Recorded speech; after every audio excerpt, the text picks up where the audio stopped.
Welcome to Love Factually, the podcast that analyzes rom-coms and romantic films using the science of close relationships. I'm Paul Eastwick, author of Bonded by Evolution. I'm here with Eli Finkel, author of The All or Nothing Marriage. And Eli, what are we talking about today? Today we're talking about People We Meet on Vacation, Brett Haley's 2026 Netflix adaptation of Emily Henry's best-selling novel from 2021. It was something of a rom-com sensation in the first few weeks of the year. Some of the themes we'll explore are how vacations affect us, why opposites can attract, and whether it's problematic to sacrifice for our partner. And fair warning, we'll be spoiling this movie today. So if you don't know that you don't need 500 condoms, if he's not your type and you're not an army, then go ahead and watch this movie and come back. So Eli, who are the key characters and couples in this movie? The protagonist of the film is Poppy, played by Emily Bader. A professional travel writer, she is outgoing, spontaneous, and adventurous, but she also fears she just might be too much. A little too much. Alex, played by Tom Blythe, is a graduate student. In contrast to Poppy, he's quiet, diligent, and practical, but there's plenty of passion in his hidden depths. Three of the secondary characters are linked to Poppy. Trey, one of her boyfriends, Buck, a hookup buddy, and Swapna, her boss and editor.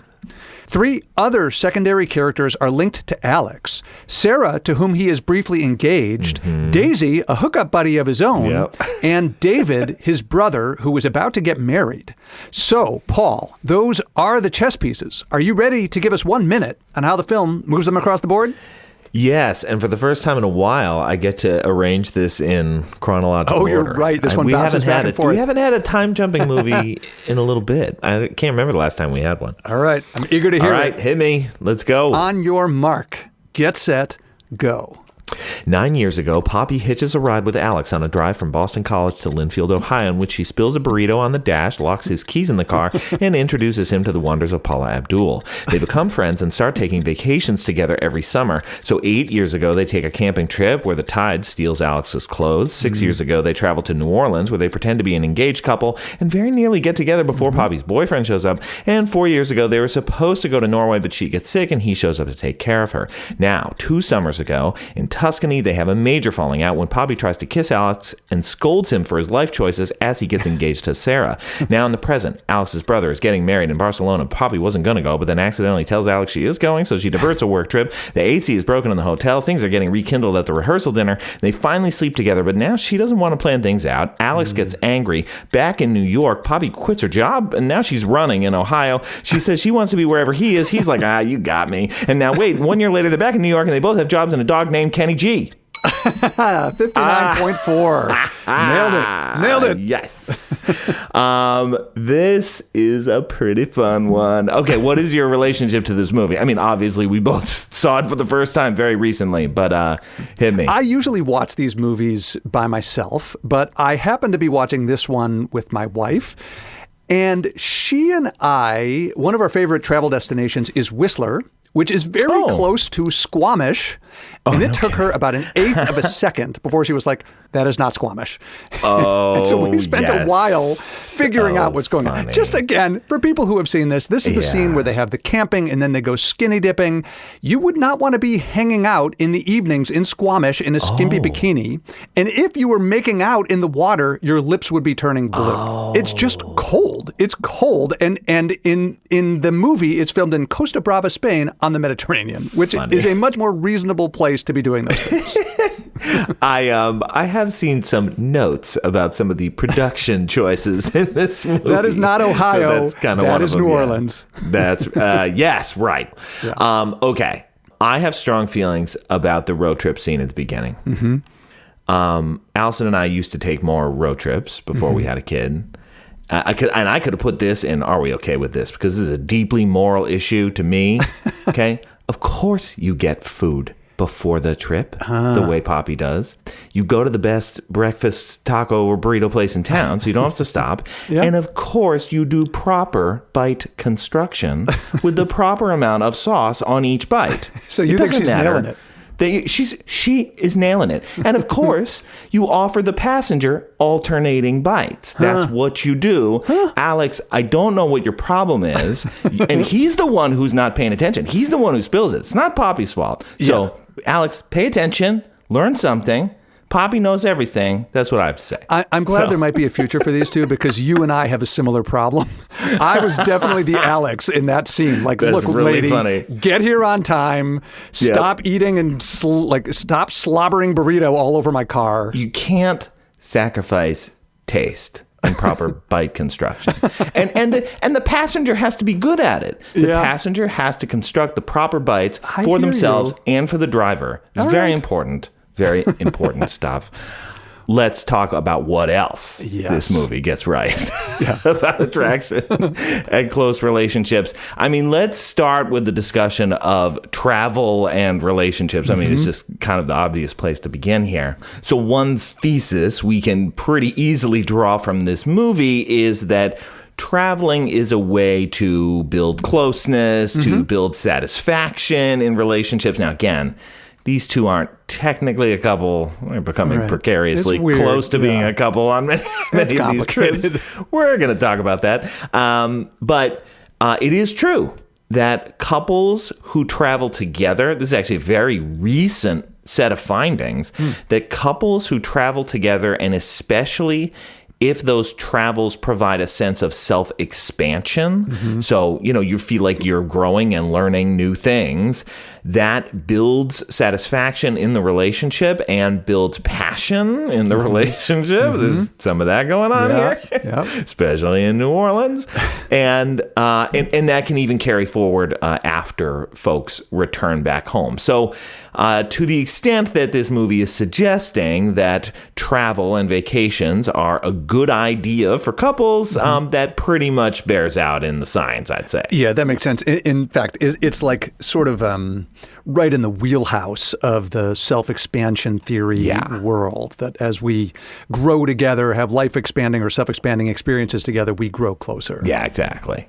I had something also about the nature of travel, and it was, the opening line of the movie, it's Poppy in voiceover, and she says, on vacation, you can be anyone you want. And it's interesting because I started to think maybe that's what the title of the movie is, that people we meet on vacation are in fact us. It's right. I wondered that too. Vacation Alex, and he's very different from regular Alex. Yeah. Okay, let's play the scene from the camping scene of the movie just to set this up. Yeah. Well, here we are. Where exactly is here? Where are we? We're where the wind has taken us, Alex. Did you see how Daisy was making eyes at you? I think she's just on drugs. Oh, you sweet, sweet man. Those are not mutually exclusive. Yeah, I don't know. Alex, you're on vacation. On vacation, people do stupid shit with people that you never have to see again. I don't do stupid shit. Yeah, well, maybe Vacation Alex does. It's like she's definitely got it going on. You sweet man. She's being a great wingman. What a wingman. I mean, she definitely is hooking him up.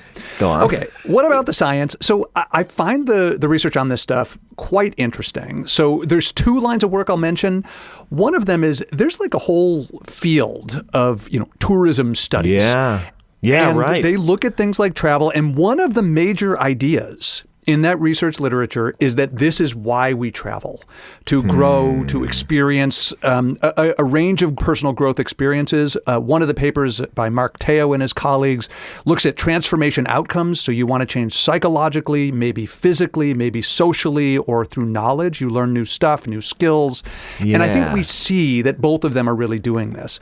But the most relevant part is closer to home for us. And it is this like we contain multitudes idea. Yeah. So Alan McConnell, of course, has his multiple self-aspects framework where he argues that in contrast to the idea that we have a self-concept, we have like a whole bunch of self-concepts, and those various aspects of our self-concept are activated in different contexts. Oh, so right now I'm being pod self. You're being pod self, and you are crushing it. And the things that are of interest to you because you're being pod self are different than the things that would interest you. We see, like Poppy, for example, is a travel writer. There's in one of the scenes, the Tuscany scene, she is Trey's girlfriend. She is Alex's best friend. These are all meaningful identities. And one of the things that's cool about this research literature is that it looks at which characteristics are associated with which parts of our identity. So she might think of herself as spontaneous. That's linked more strongly to travel writer and Trey's girlfriend, and maybe less so to Alex's best friend. That's really cool. Okay, so this ties in to one of the other things that I wanted to chat about here, which is specifically in the domain of their personalities and different self aspects. Because one thing that the movie may be trying to say is that, look how opposite they are. That's definitely and yet they get along great. Yeah. I mean, I think that's the interpretation that I'm choosing to have here. They are opposites. I would say that they're opposites in the realm of the personality attribute conscientiousness. Yes, for sure. I think, right? So he's a big planner and she's like, let's go where the wind takes us. You could also make the case that she's more open to experience than he is. That's another of the big 5 personality dimensions. But regardless, they're a little bit at odds on one or both of those dimensions here. Yet they seem to make it work anyway. Yes. And that is a fair reflection of the science because, look, we know from many, many studies that if you calculate similarity on people's personalities, if you calculate similarity on the big 5, I mean, I cannot even begin to describe how many studies have done this because the big 5 is like the most common set of self-report attributes that people collect. By far, yeah. There's no effects of similarity on attraction or relationship satisfaction or much of anything in the romantic realm. That is, it shouldn't matter that he's especially conscientious and she's not, or that she's especially open and he isn't. That really should have no bearing one way or the other. That doesn't mean that opposites are uniquely suited for each other. Right. But I think the movie is making the case that despite being opposites, they get along great. And why do they get along great? It's kind of what you just said, that they are adapting themselves when they are together to kind of meet in the middle, to kind of compromise. Like, Poppy isn't naturally a planner, but she's more cool with itineraries, at least doing a little bit of an itinerary. Yeah, you're right. He's having a list of places to hit when she's with Alex. So I think some of that multiple selves idea can explain why, when you look at people's self-reported personality, again, like abstracted from any context, what are you like in general? Whether you're similar, whether you're different, it ultimately doesn't really predict much of anything. Yeah, I have this in Gets Wrong, but I agree with your take. Well, my read of the movie is that it is trying to say that like opposites ultimately attract, or at least they're leaning in very strongly to look how incredibly different these people are, and yet they end up happy together. If that were the story, that is false. But I like your read on it. Okay, and I think the movie's also making a point, this is at the later part in the movie, that when they aren't meeting each other part way, when they're together, when she's like, oh, don't ruin this moment with an itinerary, like, that's when things are going badly. So I think the message probably wasn't intended to be opposites attract in that sense, because when they are showing their differences, that's making it harder for them. But the point is, it's not hard for them to come together and find common ground when they're in, their vacation mode together. Yeah, I mean, one way to think about the perspective you're voicing here is, in every relationship, there will be moments of, different preference. I have this goal, you have that goal. Maybe it's tied to some core big 5 personality dimension. Maybe it's not. But the key question isn't so much, do we have this sort of different baseline preference? It's, can we be pretty innovative in thinking about how to meet both of our needs, regardless of whether we happen to have a default alignment in preferences? 100%. Okay, what else? I want to give this movie a thumbs up in terms of how it handles microculture. I know this is one of my favorite themes. Yeah, right, of They course. do two things in this movie that I really appreciate. So you may recall early on, they're sort of getting to know each other, and they develop that secret handshake. Yeah. You remember this? It's like two fingers and then two fingers and then a fist bump or something. And the logic, they say it out loud, is friends do not shake hands. Yeah. I find that interesting. This is the first interesting thing that I think the movie does about microcultures is it's not just like our song, like I'll be seeing you from the Notebook. This is a moral code. Yeah. They've developed an idiosyncratic moral code, not because it's objectively true, but because for the two of them in their little tiny culture, there's a new moral rule. Yeah. And the second thing that the movie does that's so good in how it thinks about microculture is later, in the current timeline, after things have been bad, they haven't seen each other for a while, they run into each other at the airport. And Alex says, long time no see, it's been a couple years. And he extends his hand, and Poppy says, oh, you're offering me a handshake. Yeah. And they both know what that means. First time through. They both know what that means because in their culture, and really only in their culture, that means something really significant. We're not and she friends calls anymore. it, and they can deal with it because they've called it. And that was like a moment where I think they started to understand each other a little bit and warm up toward getting closer again. Yeah, right. It was, even though a violation of the microculture, it's still a callback to the former existence of a microculture, which helped them to revive it a little bit as opposed to, frustrate them further. Yeah. And look, I mean, there isn't a huge amount of new empirical work on microculture stuff, but you and I are working with Lydia We're trying out here. We're trying. We've got a study that isn't published yet. But what we find is that if you ask people to list their unique microculture, right? So what would Alex and Poppy have said? They would have said, well, we've got our own handshake. They would have listed a bunch of stuff. It turns we got out this weird ape creature. I don't know what that was. Very important to us. That is a huge part of it. Yeah, totally. And Paula Abdul. Paula Abdul, I guess, became part of their microculture. But it turns out in our studies, if you follow people every day and you look at today relative to most days, did you lean in on those things more than you usually do? You're happier on those days. And that's not just due to the fact that you hung out more or that you did something that was like objectively more enjoyable. It's did you do your thing that day? That's linked to greater satisfaction in the relationship. That's pretty great. I also want to comment on the friends to lovers component here. Oh my God, here. Of course. Okay, yeah. Right, of course. Although it's interesting. This one, I don't know, mostly right. So interesting. Even in today's day and age, the most common way that relationships form is people are first friends. I know in the era of online dating that sometimes strikes people as extremely counterintuitive, but I ask you to remember two things. First, even among relationships that form through online avenues, there's still commonly many weeks, if not longer, that folks know each other before they get together. That's sometimes such a good point. Those people consider themselves friends in the interim, okay? And that even though online dating is very dominant, there's still a huge portion of people who are meeting the more old-fashioned ways. Okay. So we're seeing friends to lovers pathway here. Feelings are forming gradually. They don't really seem like they're into each other at first, but we get some early moments of disclosures and intimacy, like when they're in the crummy motel there, and she's telling this very revealing story, and he's very responsive about it. Yeah, he is. I think all of that captures it very, very well. I also really liked how they had this failed hookup while they're camping and they end up not hooking up themselves.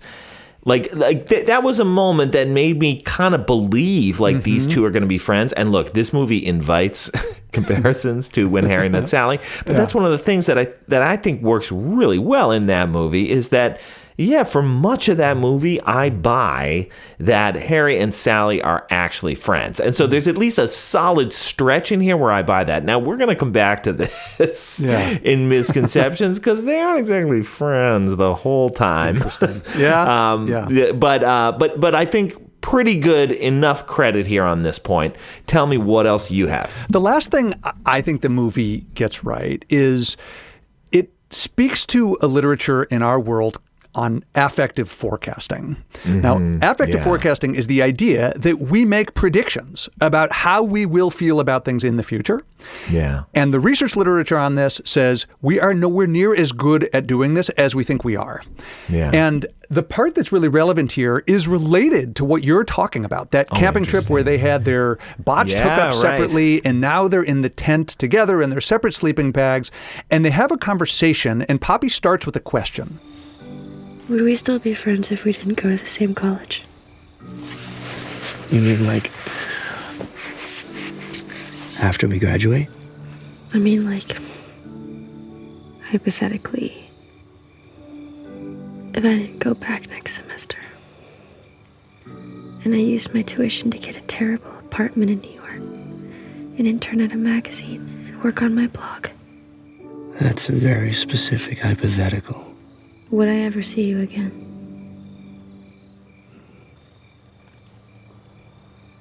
How about this? Every summer, wherever we are, whatever we're doing, whoever we're with, we meet somewhere in the world for a trip.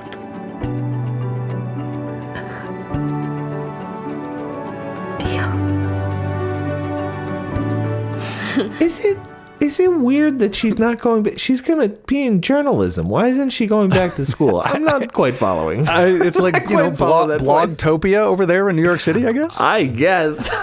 Okay, anyway, not the point. Go on. Yeah, I mean, what I find interesting about this is that there is an assumption embedded in this sort of promise, which is that no matter who I'm with in the future, I mean, he literally says, every summer, wherever we are, whatever we're doing, whoever we're with. Yeah. And he thinks... That's strong. That's a strong he thinks statement. that the feelings we have now are going to be so important that it doesn't matter if we're in love with somebody else, if they're in love with us, if they feel some objection to the idea that we're hanging out with this, other sex person. And I think they're making a significant affective forecasting error here because what they have right in front of them is something that has enormous emotional potency, which is their friendship. In this intimate moment. And in the research literature, they often talk about focalism, this idea that when you ask people, how will you feel if you get tenure or don't get tenure, or if you break up with your partner? You and I have done work on that. Yeah. And when you ask people that, they overweight how much those future events will bother them. What's interesting about this scenario is the reverse, which is you're not focusing on how a future event will affect you. You're only thinking about what's right in front of you. And because you're only thinking about what's right in front of you, rather than the fact that one day you might have a boyfriend or a husband who's not that into the idea that you do this trip with this sort of heartthrob, not quite ex of yours. Right. And so they're mispredicting it. And the movie, in fairness to it, gets it right in that eventually the relationship... this poses a problem. That's right. It poses a problem. It eventually falters. These vacations eventually falter because they end up in an emotional situation that wasn't exactly what they thought they would be in when they made the prediction. Yeah, I mean, in fairness to the various partners and ex-partners in this movie, they all kind of seem to have a problem with this arrangement, and they're not totally wrong to. Although, anyway, maybe later we'll get to Sarah's speech at the end, which I also think has some insights. Well, look, this is as good a transition as any to misconceptions because one thing that is so interesting about the affective forecasting literature, this is Tim Wilson and Dan Gilbert, by the way, great book, Stumbling on Happiness by Dan Gilbert, highly recommended, is that we don't tend to learn these lessons as well as we should. If we fail an exam because we didn't study enough, we learn that pretty quickly and we alter our behavior. But these affective forecasting things are kind of resistant. And I think the movie flubs this because the movie itself seems to recognize that when you're in this emotional moment and you're predicting about the future, like that's risky and it may not go like you think it will. But then how does the movie end? Oops. With Poppy telling us, I love him more than I did yesterday, and I already know tomorrow I'll love him even more. That is indeed the same mistake that you made many years earlier. I hope she's right. I want nothing but happiness for these two. But the movie seems to be making the same mistake that the rest of us make, which That's is it knows that really affective interesting forecasts point. Yeah. are problematic, and yet it doesn't seem to be able to learn the lesson. Yeah, that's right. It sort of undercuts the earlier, insight. I think, really good insight. I That agree. They wanted to be able to take these vacations, and it proved practically challenging as they got into other relationships. Okay, I want to go back to one of the gets right points that I made, because there's also some issues there too. So I was saying, okay, I like their friendship. I buy their friendship. But after New Orleans, I kind of stopped buying it because there's so much tension between the two in New Orleans. Yeah. I mean, this is kind of my favorite part of the movie. So, I mean, I really enjoyed it, but you two don't look like friends. It doesn't look like what's happening on the screen here. The dance routine, that's quite a routine. Yeah, right. I mean, geez. I mean, yeah. I mean, I wish we could all do Flirtation. that spontaneously, but only the best of us. But here's the thing. It means that they were harboring powerful feelings for each other for a long time. And that surprised me. So I went and I looked, okay, are there any papers on like how long people can maintain those feelings?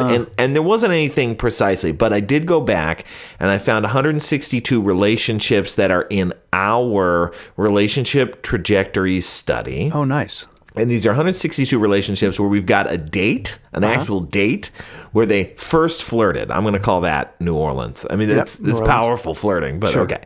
First flirted, and then a first kiss, okay, which is Tuscany. So in this movie, that's 4 years. 4 years. Yeah. The median time in our data set is 3 weeks. 21 between days. those two things. Yeah. And the 90th percentile is like a little less than a year. And so there's only 2% of the sample that were this long, like years and years. Although I want to give it up for the one couple in our sample. They first flirted in December of 1979, and they kissed in August of 2014. That's Oh my God. 35 years. Do we know enough about them? Like, did they marry other people or anything like that in the meantime? No. And then, no, I mean, this is and then they broke up. Oh, no. They were like, it wasn't worth the wait. Guess not. Oh, devastating. Yeah, Look, sorry, I have folks. to say, I'm pleased that people mostly are waiting on the order of weeks rather than years because, Yeah. I don't know, some people might like that feeling more than I do, the feeling of, I'm really into the person. Are they interested in me? Are we going to do something about this? But I would next feel summer. Jesus. I'd feel some urgency, certainly more urgency than waiting 4 years to figure that out. Yeah, and I think that's exactly like capturing where I'm like, what now? There's some urgency, and then there's just kind of no urgency, I guess, until next summer. So it's an unusual arrangement. Yes, I atypical. think it's fun, but it's a little unusual. Okay, but I actually want to complain about one thing. Yeah. So this is the speech that Poppy kind of gives Alex when they're in Tuscany, but we're going to start with Alex here. But this definitely bummed me out. What I want is a stable, loving relationship. And sometimes that takes sacrifice. It's called compromise.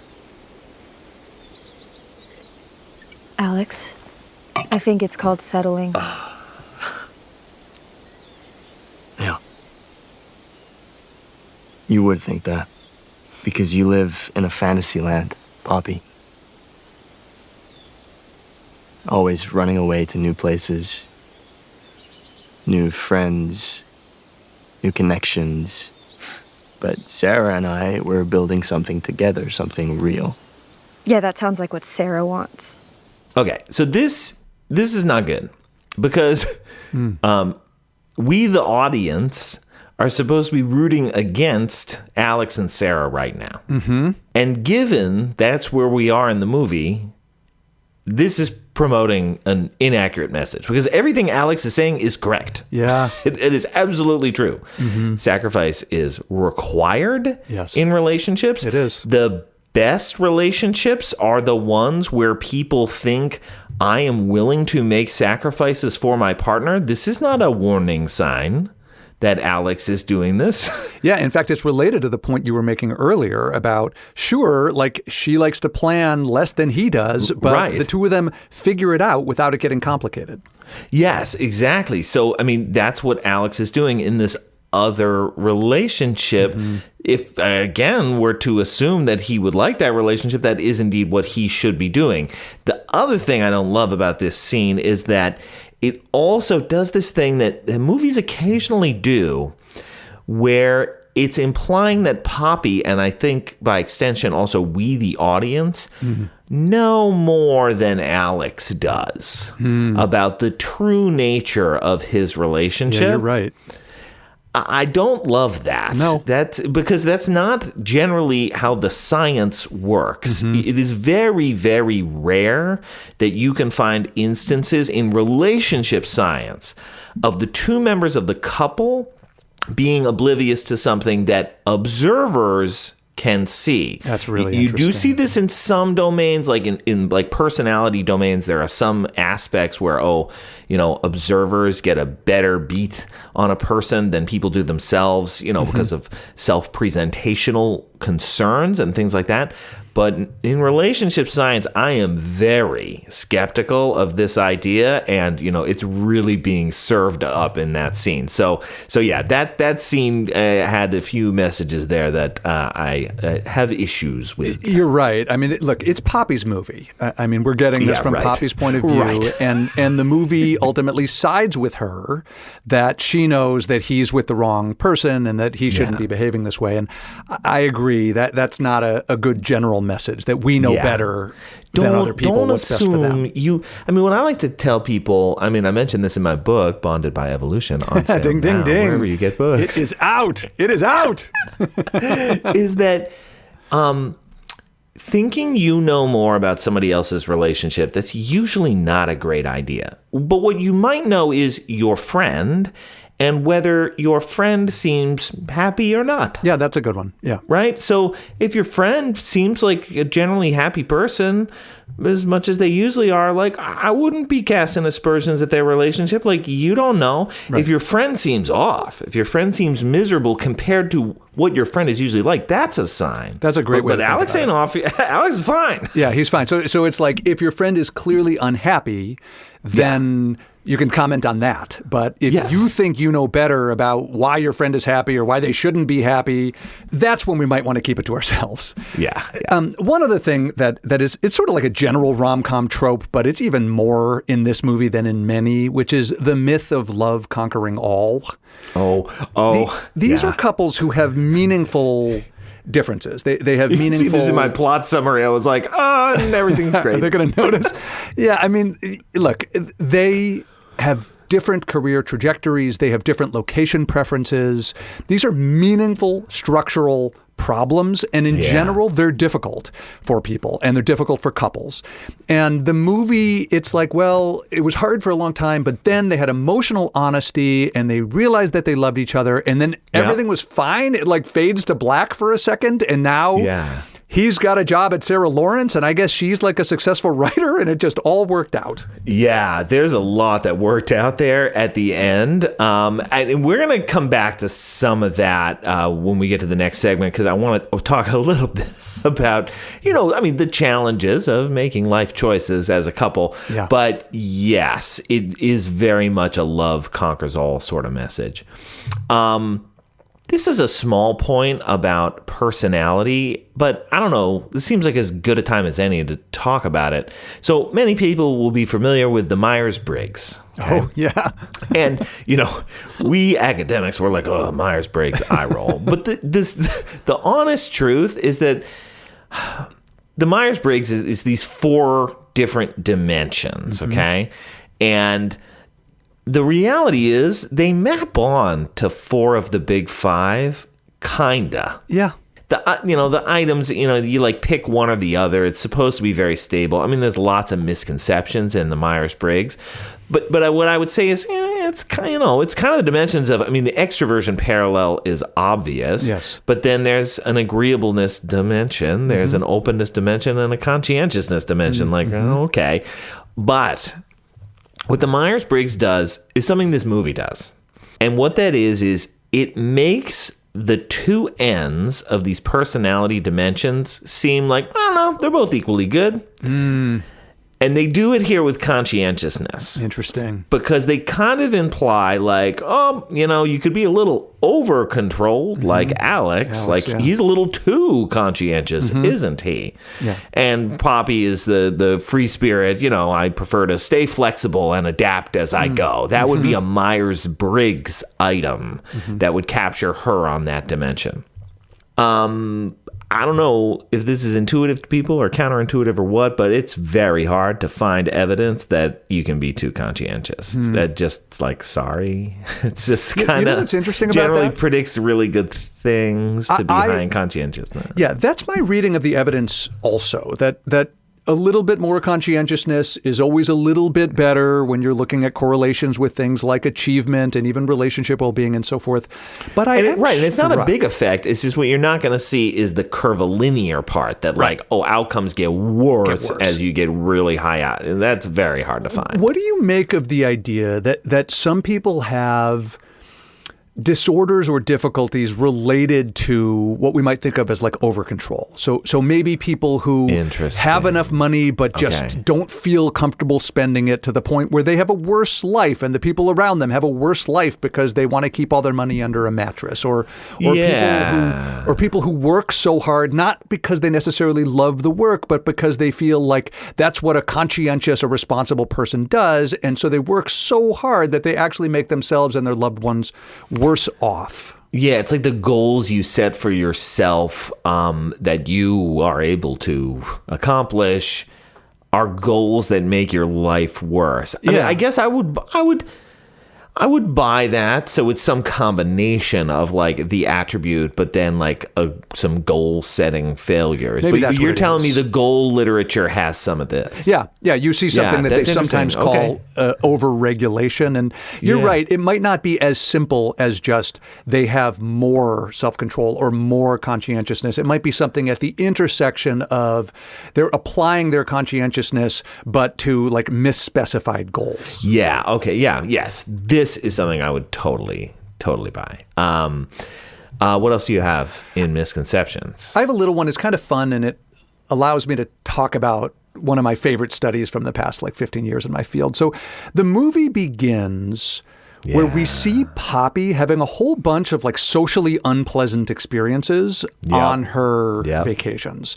So she's sitting in a restaurant, I guess, in some lovely place, and she starts trying to make conversation with the women sitting next to her, and they kind of mock her, and she has these bad experiences. So the question is that what it's like? Is it usually like that when you're traveling by yourself, or you're on the road, you're on a train and you strike up a conversation with a stranger? I think most of us think that's right. And in fact, the research by Nick Epley and Juliana Schroeder shows that people assume that it's true. That if you start up a conversation, it will be unpleasant for you. It won't be very good for them. But because they're social scientists, they randomly assign people to strike up a conversation on a train or not, right? Stay quiet or strike up a conversation on a train, and they figure out, how was that? Did you enjoy it? People enjoy it so much more than they anticipate. And in some other studies, they actually look at people on the receiving end, because most of us think, I would hate it if some random person started chatting with me on the train. Those people also were happier with their train trip when they got chatted up in a friendly way by a stranger.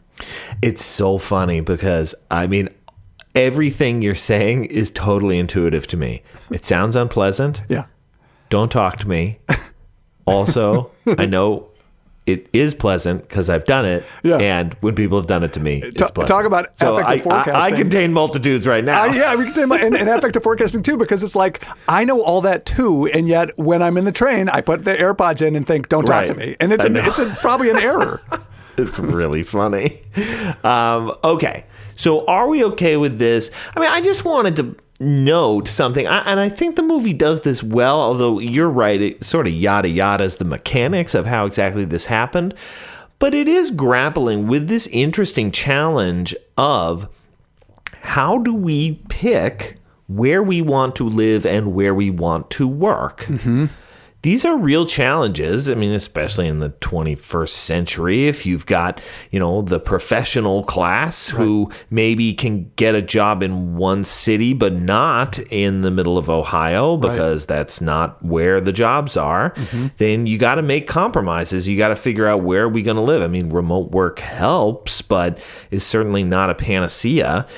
And I mean, I guess I just like that the movie doesn't shy away from the fact that that is a source of compromise that Alex is going to have to make. Like, it's a different career path for him to work at a high school in Ohio than it is to be a professor, I think, we're to understand, at Sarah Lawrence. Yeah.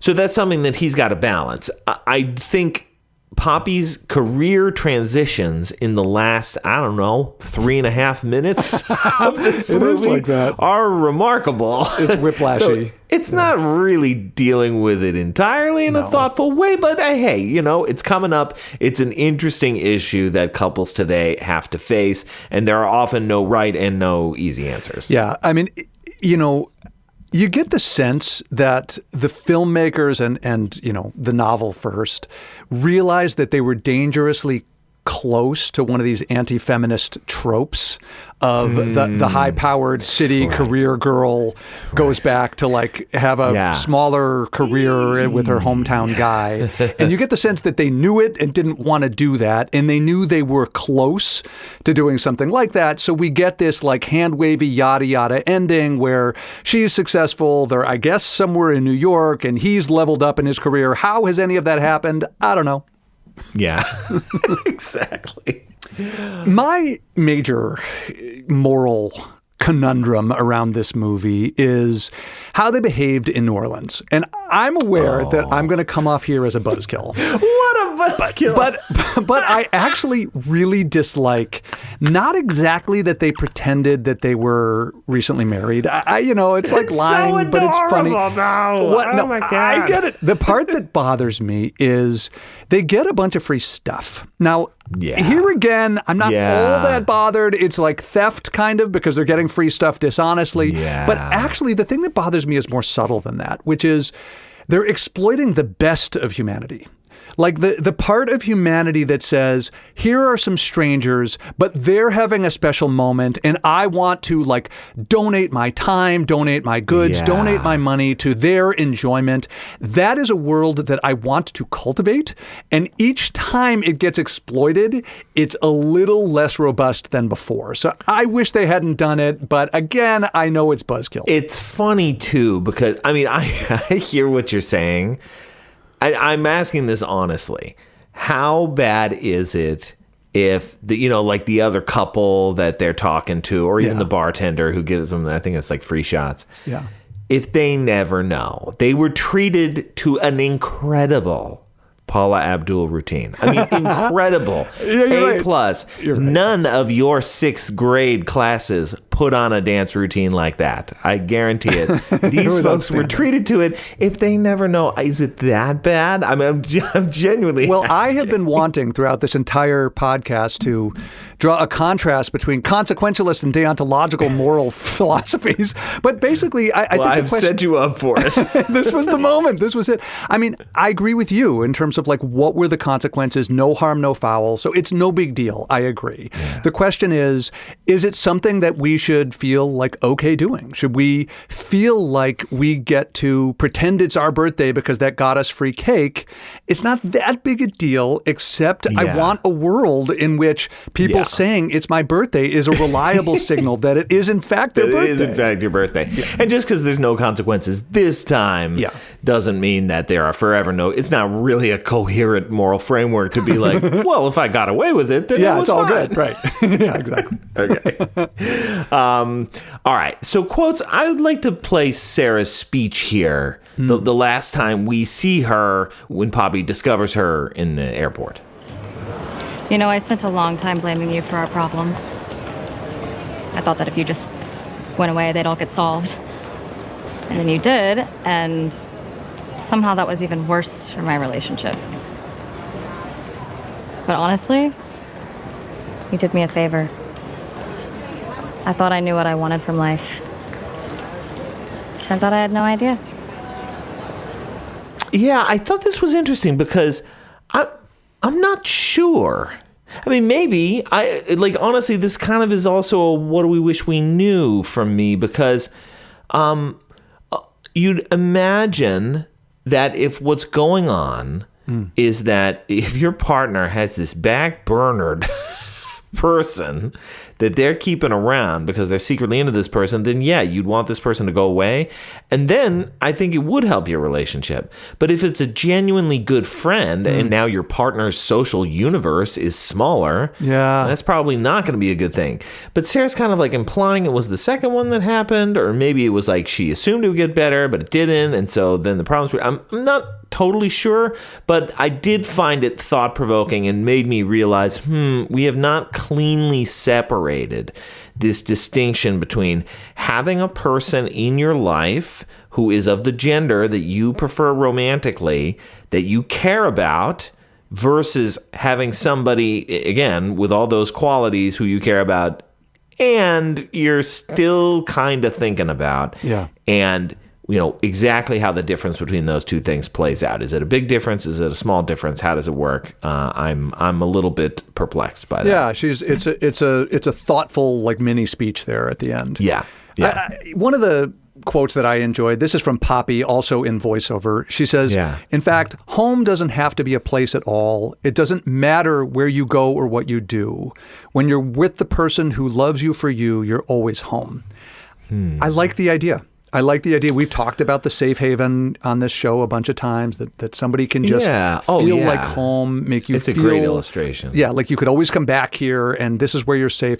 And I know what this means. You can travel anywhere in the globe. If you're with your person, it feels like home. It's fascinating. It resonates for me because I'm a person who likes home a lot. I mean, I don't know. Am I a homebody? I don't know. That feels too strong. But... I am much more comfortable, if I'm in a relationship, I'm much more comfortable traveling with my partner than traveling separately from my partner. I feel like I can do it for longer. Right? Like I can be away from home for longer, which I think is what she's getting at. And it sounds like you're saying it's home. So even though I know that you take vacations with your buddies, you're really good about staying in touch with your friends. Yeah. It sounds like there's something different about the vacations you take with your partner. Absolutely. Yeah, for exactly the reason you described. Okay, so one thing I realize we don't have a lot of research on that I want to understand better actually goes back to something one of the earlier clips we played where Poppy is pointing out that Daisy's making eyes at you. This actually happens several times in this movie where Alex, sort of unintentionally, does some great wingmanning for Poppy when they're on the boat. She wants to bang you. She wants to bang you. She's like, just kidding. The guy's just like, sucks for me. Sucks for me. Sucks. It's really funny. Yeah. Okay, but then also like her parents. Her mom with the box of condoms. Anyway, all of this wingman behavior. We actually don't have good research on wingman. Right. Okay, but there's a particular form of wingmanning, and it's really the one that where Alex like, hey, she's into you. That we used to call the junior high method. It's great. Yeah, it's a great name. The junior high method was simply you get a friend to do the whole thing. It's so good. Usually not while you're right there, but like nobody studies the junior high method, right? Send a friend. Oh, go tell her I'm into her. Find out if she's into me. Please pass this note. That must be a hugely beneficial effect. It's got to be. Yeah. It's got to be. Junior high schoolers invented it for a reason. They are innovators. Yes, they are. One of the things that came up briefly earlier that I just think is like a big failing of our field that we don't know is how can we tell in real time whether we're making a sacrifice versus settling?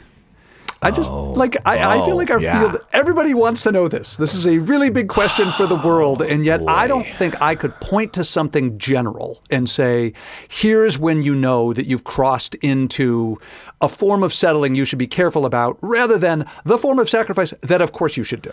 Well, this ties in with a theme that I feel like we wrestle with a lot, which is self-change is good. It's good when partners adapt to try to take on another person's qualities, meet them halfway, as we've been talking about. Yeah.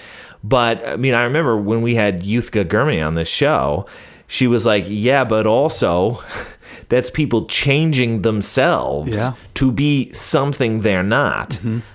I have no idea how to differentiate between those two things. And I admit I gravitate toward the first one. I'm usually like, oh yeah, like change is good. Multiple selves. Yeah, it's all great. I think I do too, but I think you and I are living in a world where on average people are reasonable and on average relationships are pretty good. If you make a different assumption, then you must be much more careful to make sure you're not being exploited or manipulated.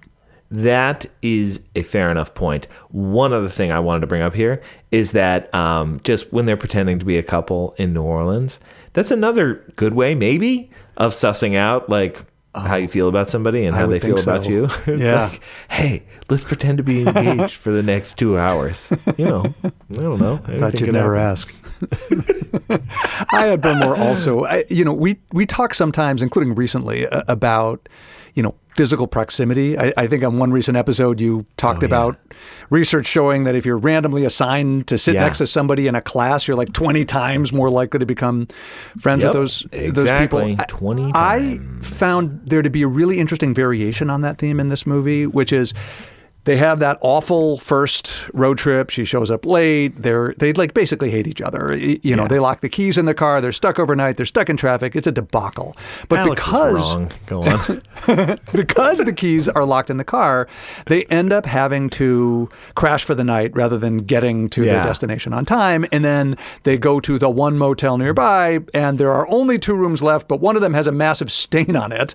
So they end up sharing a room. He's sleeping on the floor. She's sleeping on the bed. And because they're forced into this additional proximity, they never would have chosen it. That would have been the end. They now have some additional interaction, and this is where the friendship really blossoms. Yeah. And this is a version of like physical proximity and relationship closeness that we don't usually study, because it's like after things have gone kind of sour, but then you inadvertently get a reboot. I think it'd be interesting to know more about that. I love this idea on this podcast. We rate movies from 1 to 5 stars. I'll go first. Look, if you're going to compare this movie to When Harry Met Sally, you're going to be disappointed. But when you see it as like a young adult, movie, compare it to like Twilight, I think this movie's pretty great. So I gave it 4 stars. I just thought Poppy is really funny. I think, but she's adorable. There's a whole segment. I mean, the way that it bounces back and forth to the present timeline, there's such a bummer in the present timeline that it just kind of makes for a downer. Like, so as soon as we're like having fun, we go back to being a downer. That's just too bad. That's how the movie worked. But I think there's a lot of fun moments. Yeah. So believe it or not, I'm at 4 stars. I am delighted that you are. I liked the movie less. I'm glad that we are not collectively yucking everybody's yum. You're laughing though. Look, it's appealing. I gave this 2 stars. It has charm. I eventually came to like Poppy quite a bit, but even by Romcom standards, it's a pretty formulaic movie. You hear the gears of the plot creaking. There's like obvious miscommunications that you don't believe that they're having just to sort of build tension. Yeah. And there's like the setup and then hijinks ensue, like lose his clothes or pretend to be newlyweds and, like wind it up and it goes. But I enjoyed the movie. I can't claim I loved it. I ended up at 2 stars. I get it. On this podcast, we also rate these movies on Rust Bolts. Now, the Rust Bolt is named after Eli's advisor, the late, great Carol Rustbolt, pioneer of close relationships research, with 5 stars, indicating a near-perfect depiction of the nature of close relationships. How many Rust Bolts do you give people we meet on vacation? I mean, here I'm a lot higher. I'm up at 4 Rust Bolts on this movie. Interesting. Okay. Here's the thing. Okay. I think there's stuff that it gets wrong, right? Like, these people never confronted any real difficulties, right? So I don't think it generalizes to the world at large. I also don't really know how they're going to relate to each other now that they're together. But it gets a lot right in the movie. And in fact, there were moments when I was like, oh, they've been listening to Love Factually. Because that's a funny it was like point. Microculture. I didn't even bring up the Michelangelo effect, but that's kind of in there. There's other stuff. Yep. Like I think she does there's this great like sensitive friendship moment when, she's dragged him to that camping thing and she leans over and just mouths over to him, you okay? Oh, and yeah. Like, yeah. I and really it's like, like yes, that moment. this is what it looks like to be a sensitive friend. For Rust Bolts, they did a good job.